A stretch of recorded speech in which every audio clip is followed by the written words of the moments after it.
नमस्कार साथियों, स्वागत है आपका आपके अपने YouTube चैनल नॉलेज कोश पर। साथियों, आज हम पीएफ खाता धारकों की जिंदगी से जुड़ी एक महत्वपूर्ण जानकारी लेकर आए। हर पीएफ खाता धारक का एक इंश्योरेंस होता है और जिसमें हमें कोई पैसा नहीं देना होता। यह इंश्योरेंस हमारा 2 लाख रुपए कम से कम और 6 लाख रुपए अधिकतम हो सकता है। साथियों, पिछले वर्ष बात करें सितंबर 2020 में कमेटी बोर्ड ऑफ ट्रस्टीज ने एक फैसला लिया और इसकी अधिकतम राशि 7 लाख रुपए कर दी गई। साथियों, पहले यह राशि 6 लाख रुपए तक मिलती थी और अब यह राशि 7 लाख रुपए तक मिलेगी। जैसा कि आप सब लोग जानते हैं, पीएफ खाते में हमारा पैसा 12% कटता है, जो कि बेसिक का 12% होता है और इसके साथ साथ एम्प्लॉयर को भी 12% पैसा जमा कराना होता है। खाता जो है हमारा पीएफ का वह 3 भागों में डिवाइड होता है। इसमें सबसे पहले हमारा ईपीएफ जो है प्रोविडेंट फंड और ईपीएस जो कि हमारा पेंशन स्कीम है, ईडीएलआई मतलब एम्प्लॉयड डिपॉजिट लिंक इंश्योरेंस। तो इसके बारे में बहुत कम लोग जानते हैं और इसी सुविधा के अंदर फेरबदल किया गया है।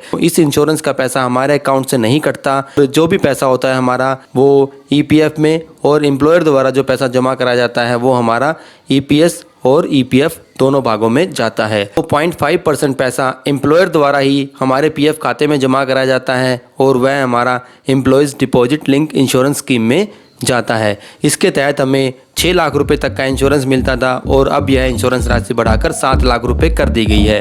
अब मैं आपको समझाने जा रहा हूं कि कैसे हमें 2.5 लाख रुपए से 6 लाख रुपए तक मिलते थे और कैसे अब हमें 7 लाख रुपए मिलेंगे। तो यह पैसा कर्मचारी के सर्विस के दौरान अचानक मौत हो जाने की वजह से, चाहे वह किसी बीमारी या किसी एक्सीडेंट या कोरोना महामारी से ही क्यों ना हुई हो, उसके तहत हमें मिल सकता है। पैसा डायरेक्ट नॉमिनी को भी मिल सकता है और अगर नॉमिनी ऐड नहीं हुआ है तो भी बाद में इसे ऐड करा के क्लेम किया जा सकता है। दोस्तों, अब मैं आपको एम्प्लॉय प्रोविडेंट फंड ऑर्गेनाइजेशन की इस कैलकुलेशन के बारे में समझाऊंगा जिसके तहत हमें 6 लाख रुपए मिलते थे। सबसे पहले इसमें आपको ये ध्यान रखना होगा कि इसमें लास्ट जो 12 महीने की बेसिक होती है उसको कैलकुलेट किया जाता है और उसका एवरेज बेसिक माना जाता है। उसका 30 गुना और एक बोनस के तौर पर 1,50,000 उसमें ऐड किए जाते हैं। तो साथियों, यह स्कीम जो है 15,000 मैक्सिमम बेसिक तक हो सकती है। तो अगर हम किसी की बेसिक 15,000 रुपये मानते हैं और उसका 30 गुना लेते हैं, साथ ही हम बोनस के तौर पर जो 1,50,000 रुपये मिलता है उसको जोड़ते हैं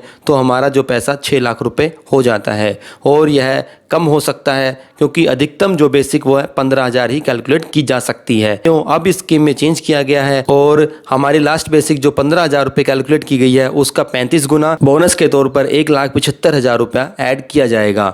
अब कैलकुलेशन ये बनेगी 15,000 गुना 35, उसके साथ साथ 1,75,000 रुपये हम जमा करेंगे जो कि बोनस के तौर पर ऑर्गेनाइजेशन के द्वारा दिए जाते हैं। इस तरीके से हमें 7 लाख रुपए तक का क्लेम मिल सकता है। अब हम बता दें आपको कि इस इंश्योरेंस का जो पैसा है वह कंपनी द्वारा बियर किया जाता है। जहां पर आप काम कर रहे हैं एम्प्लॉयर द्वारा यह पैसा बियर किया जाता है और यह आपकी बेसिक का 0.5% होता है। इस तरीके से हमारे से कोई पैसा नहीं लिया जाता और हमें इंश्योरेंस प्रोवाइड किया जाता है ऑर्गेनाइजेशन के जरिए। तो दोस्तों, आज की वीडियो में इतना ही। अगर आप वीडियो से रिलेटेड कोई और जानकारी चाहते हैं तो हमें कमेंट बॉक्स में जरूर लिखें। अगर आपको वीडियो पसंद आया तो इसे लाइक कर दीजिए, सब्सक्राइबर बटन दबाना मत भूलिए क्योंकि हमारे चैनल पर आने वाली वीडियोस आपके लिए बहुत इंपॉर्टेंट हैं और हम अलग अलग टॉपिक पर बात करते हैं। अगर आप कोई और टॉपिक जानना चाहते हैं और उसके बारे में वीडियो चाहते हैं तो प्लीज़ हमें कमेंट बॉक्स में जरूर लिखें। हम आप पे कमेंट का रिप्लाई अवश्य करेंगे। आपका वीडियो देखने के लिए धन्यवाद।